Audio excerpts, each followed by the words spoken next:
होली की कहानी, रंगों की जादुई दुनिया। हर साल की तरह इस बार भी गांव में होली की कहानी की तैयारियां जोरों पर थी। चारों तरफ रंग बिरंगे गुलाल की थालियां सजी थी और ढोल नगाड़े की थाप गूंज रही थी। लेकिन इस बार की होली की कहानी कुछ अलग थी।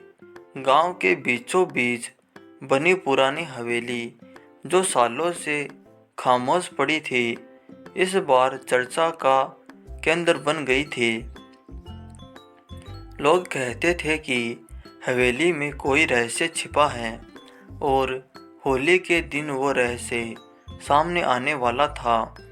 कहानी की शुरुआत होती है नन्ही राधिका से, जो अपने दादाजी की बताई होली की कहानी सुनकर बड़ी हुई थी।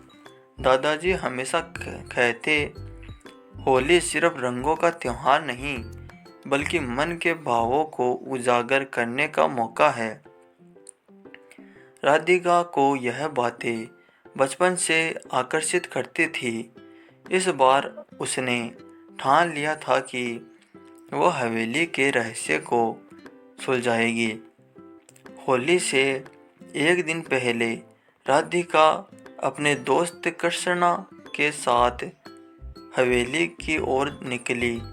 कृष्णा, जो गांव का सबसे शरारती लड़का था, हमेशा राधिका के साथ रहता था।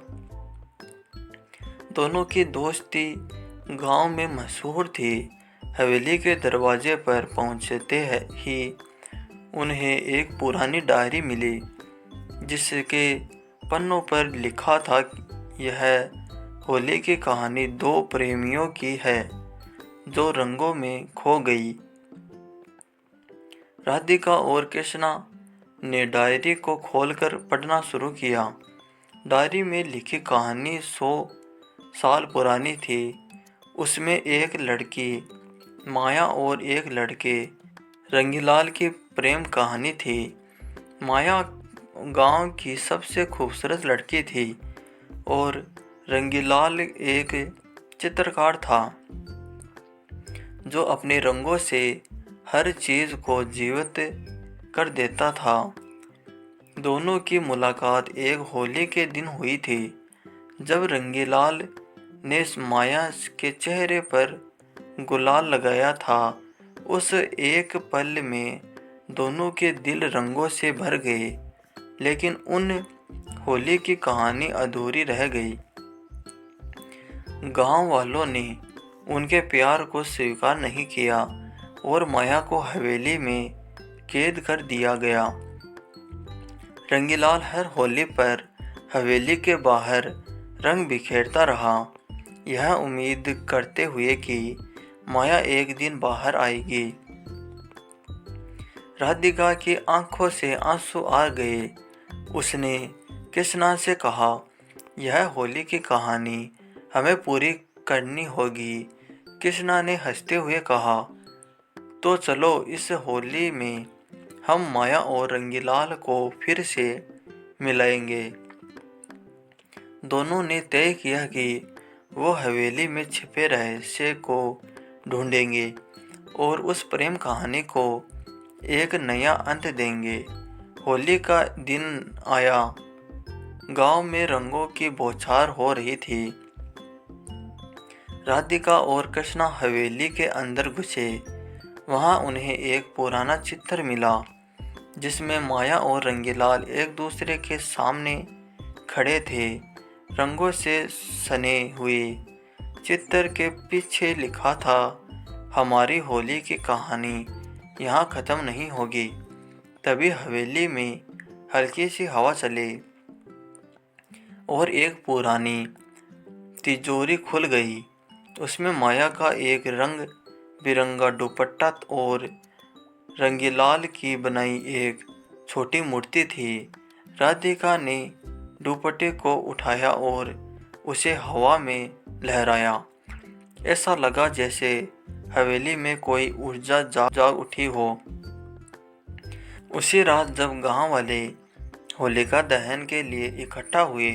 राधिका और कृष्णा ने वह दुपट्टा और मूर्ति आग के पास रख दी। आग की लपटों में एक छवि उभरी। माया और रंगीलाल एक दूसरे को गले लगाते हुए। गांव वालों ने इसे चमत्कार माना। उस दिन से हर कोई कहने लगा कि यह होली की कहानी सच्ची थी और रंगों ने दो प्रेमियों को हमेशा के लिए एक कर दिया। अगले दिन गांव में एक नई उमंग थी। सबने महसूस किया कि प्यार और विश्वास की शक्ति ने असंभव को संभव कर दिखाया। राधिका और कृष्णा भी इस जादुई परिवर्तन का हिस्सा बनकर गर्व महसूस कर रहे थे। उन्होंने अपनी इस यात्रा से सीखा कि सच्चे प्यार की कोई सीमा नहीं होती और हर कहानी का अंत वही होता है जो हम उसे देते हैं। इस घटना के बाद हवेली को एक ऐतिहासिक धरोहर के रूप में संरक्षित किया गया, जहां हर साल होली का गांव वाले इकट्ठा होते और माया रंगीलाल की प्रेम कहानी को याद करते। यह कहानी आने वाली पीढ़ियों को यह सीख देती रही कि प्यार और रंगों का त्योहार सदियों से दिलों को जोड़ता आया है। राधिका और कृष्णा की यह यात्रा एक मिसाल बन गई कि कैसे कुछ साहसिक कदम और सच्चे इरादे किसी भी कहानी को नया मोड़ दे सकते हैं। तो दोस्तों, आपको कहानी कैसी लगी हमें कमेंट कर जरूर बताइए और प्लीज़ वीडियो को लाइक कीजिए और चैनल को सब्सक्राइब कीजिए। धन्यवाद।